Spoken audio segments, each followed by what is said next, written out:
Hello అందరికీ welcome to my channel SS colourful vlogs Telugu. నా videos కనుక మీకు నచ్చినట్లయితే ప్లీజ్ లైక్ చేసి నా ఛానల్ని సబ్స్క్రైబ్ చేసుకోండి. మన ఛానల్లో అయితే డైలీ రొటీన్ వ్లాగ్స్ వస్తూ ఉంటాయి. నచ్చితే తప్పకుండా సబ్స్క్రైబ్ చేసుకోండి. ఇవాల్టి వ్లాగ్లో అయితే నా మార్నింగ్ రొటీన్ని షేర్ చేస్తున్నా. ముగ్గు వేయడం అయితే అయిపోయింది. నా డే అనేది ఇలా హాట్ వాటర్తో అయితే స్టార్ట్ అవుతుంది. డైలీ ఇలా హాట్ వాటర్తో డే స్టార్ట్ చేయడం వల్ల మన హెల్త్కి చాలా బెనిఫిట్స్ అయితే ఉంటాయి. మా ఇంట్లో ప్రతి ఒక్కరూ ఇదే ప్రాసెస్ని ఫాలో అవుతూ ఉంటారు. ఇలా హాట్ వాటర్ తాగాక 1 అవర్కి అయితే బ్రేక్ఫాస్ట్ ప్రిపరేషన్స్ అనేవి స్టార్ట్ చేశాను. ఇవాళ మా బ్రేక్ఫాస్ట్ అయితే దోశలోకి పల్లీ చట్నీ అయితే చేస్తున్నా. పల్లి చట్నీ డైలీ చేసేలా కాకుండా ఇవాళ అయితే కొంచెం డిఫరెంట్గా టొమాటో యాడ్ చేసి చేస్తున్నా. ముందుగా పల్లీలను ఇలా దూరగా వేయించి పక్కన పెట్టాను. ఇప్పుడు అదే ప్యాన్లోకి కొద్దిగా ఆయిల్ వేసి ఆయిల్ బాగా హీట్ అయ్యాక కారానికి తగినట్టు పచ్చిమిర్చి అయితే యాడ్ చేశాను. పచ్చిమిర్చి అనేది బాగా వేగాలి, లేదంటే చట్నీ అంతా కారంగా ఉంటుంది. ఇలా పచ్చిమిర్చి బాగా ఫ్రై అయ్యాక ఇప్పుడు దీంట్లోకి ఒక ఆనియన్ని వేసుకోవాలి. ఈ ఆనియన్ కూడా బాగా ఫ్రై అయ్యాక ఇప్పుడు దీంట్లోకి 2 టొమాటోలని కట్ చేసుకొని వేసుకోవాలి. టొమాటో కూడా వేసాక ఇవన్నీ బాగా ఫ్రై అయ్యేంత వరకు ఫ్రై చేసుకోవాలి. టొమాటో, పచ్చిమిర్చి, ఉల్లిపాయ బాగా ఫ్రై అయ్యాక ఇప్పుడు దీంట్లోకి కారానికి తగ్గట్టు కొద్దిగా ఎండుమిర్చిని వేసుకోవాలి. అలాగే వేయించిన పల్లీలను వేసుకొని బాగా ఫ్రై చేసుకోవాలి.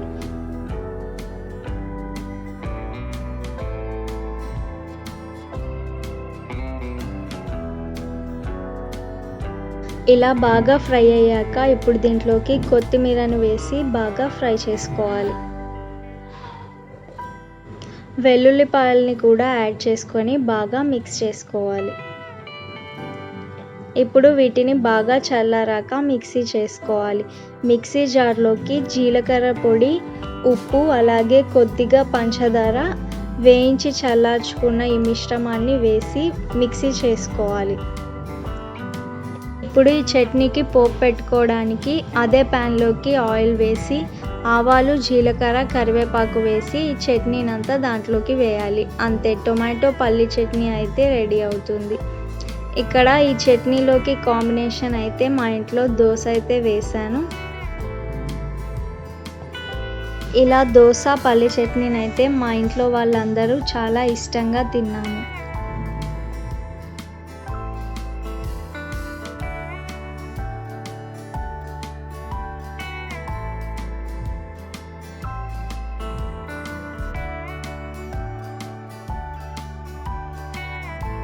బ్రేక్ఫాస్ట్ అయితే తినడం అయిపోయింది. ఇప్పుడు లంచ్లోకి అయితే ఫిష్ పులుసు అయితే చేస్తున్నాను.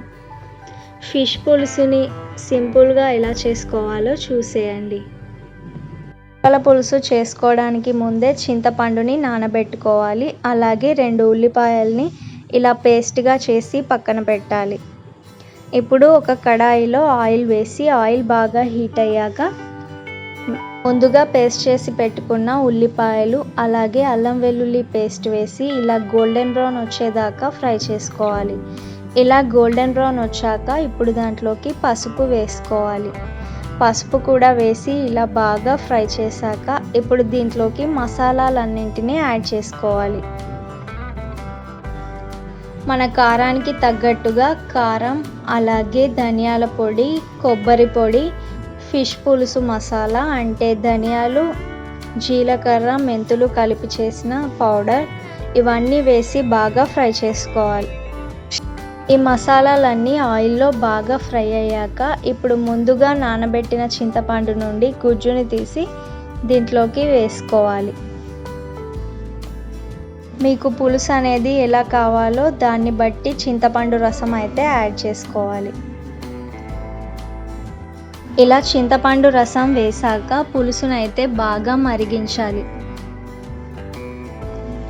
ఇప్పుడు దీంట్లోకి సరిపడా ఉప్పు అయితే వేస్తున్నా. ఇలా ఉప్పు వేసాక లాస్ట్లో కొత్తిమీర కూడా వేసుకోవాలి. ఇలా కొత్తిమీర వేసి బాగా దగ్గరికి వచ్చేంత వరకు ఉడికించాలి. ఇలా పులుసు అంతా బాగా మరిగాక ఇప్పుడు దీంట్లోకి ఫిష్ ముక్కలను అయితే వేసుకోవాలి. ఇలా చేప ముక్కలను వేసాక ఒక 10 నిమిషాల పాటు మీడియం ఫ్లేమ్లో మరిగించాలి. ఇలా ముక్కలు వేసాక 10 నిమిషాలకైతే ఫిష్ బాగా ఉడికిపోతుంది. అంతే, ఎంతో టేస్టీ అండ్ యమ్మీ అయిన చేపల పులుసు అయితే రెడీ అవుతుంది.